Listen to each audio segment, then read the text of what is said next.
સુરતના જહાંગીરપુરા સ્થિત કુરુક્ષેત્ર ધામ ખાતે તાપી સફાઈ અભિયાનનું આયોજન કરવામાં આવ્યું હતું। અધિક માસ દરમિયાન મોટી સંખ્યામાં શ્રદ્ધાળુઓ તાપી સ્નાન કરવા આવતા હોવાથી ઘાટને સ્વચ્છ અને સુંદર રાખવા માટે વિવિધ સંસ્થા એકત્ર થઈ હતી। કુરુક્ષેત્ર ધામ ખાતે તાપી સફાઈ અભિયાન કાર્યક્રમ યોજાયો।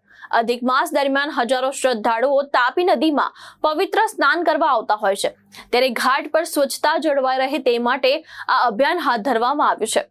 કુરુક્ષેત્ર ટ્રસ્ટ, પૂજ્ય મોટા હરિઓમ ટ્રસ્ટ, તાપીના શુભ્ય ટ્રસ્ટ તેમજ અન્ય સામાજિક સંસ્થાના સભ્યો મોટી સંખ્યામાં સફાઈ અભિયાનમાં જોડાયા। સેવાભાવી કાર્યકરોએ તાપી ઘાટ વિસ્તારમાં સફાઈ કરી શ્રદ્ધાળુઓને સ્વચ્છ અને સુંદર વાતાવરણ મળે તે માટે પ્રયત્નો કર્યા હતા। આયોજકોના જણાવ્યા મુજબ અધિક માસ દરમિયાન શ્રદ્ધાળુઓને કોઈ અગવડ ન પડે તે માટે 2 દિવસીય સફાઈ અભિયાનનું આયોજન કરવામાં આવ્યું છે।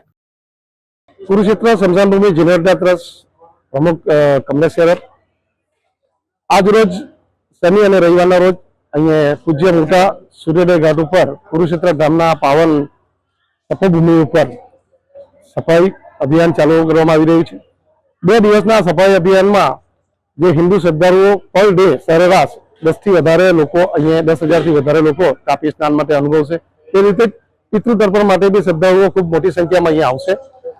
આ શ્રદ્ધાળુઓ અને તાપી સ્નાનના શ્રદ્ધાળુઓ માટેની એક સારી દિવ્યતા અનુભવ મા તાપીના પવિત્રતા જળવાય તે માટેનું આ સફાઈ અભિયાનનું કામ હાથ ધરવામાં આવ્યું છે। સુરત ડિસ્ટ્રિક્ટ કોઓપરેટિવ બેંક અને રાંદેર પીપલ્સ બેંક અને તાપી નમોત્સવ ગ્રુપના સૌજન્યથી આ સફાઈ અભિયાન હાથ ધરવામાં આવ્યું છે। ખૂબ મોટી સંખ્યામાં સુરત મહાનગરપાલિકાએ બી સહયોગ કર્યો છે અને સારી સંખ્યામાં આજે સફાઈ કામગીરી ચાલી રહી છે અને મને લાગે છે કે જે આવનારા અધિક માસ છે તેમાં લાખો શ્રદ્ધાળુઓ અહીંયા આખા મહિનામાં પધારે છે, તેના માટે સારો સ્નાનનો મહિમા જળવાઈ રહે એવો શુભ પ્રયત્નો કુરુક્ષેત્ર ટ્રસ્ટ પરિવારનો રહેશે અને તેમાં બચાવ કામગીરી કે એના ડિઝાસ્ટર મેનેજમેન્ટના પગલાઓ બી લેવામાં આવી રહ્યા છે। ભાવેશ ઉપાધ્યાય, દ્રષ્ટિકોણ ન્યૂઝ, સુરત।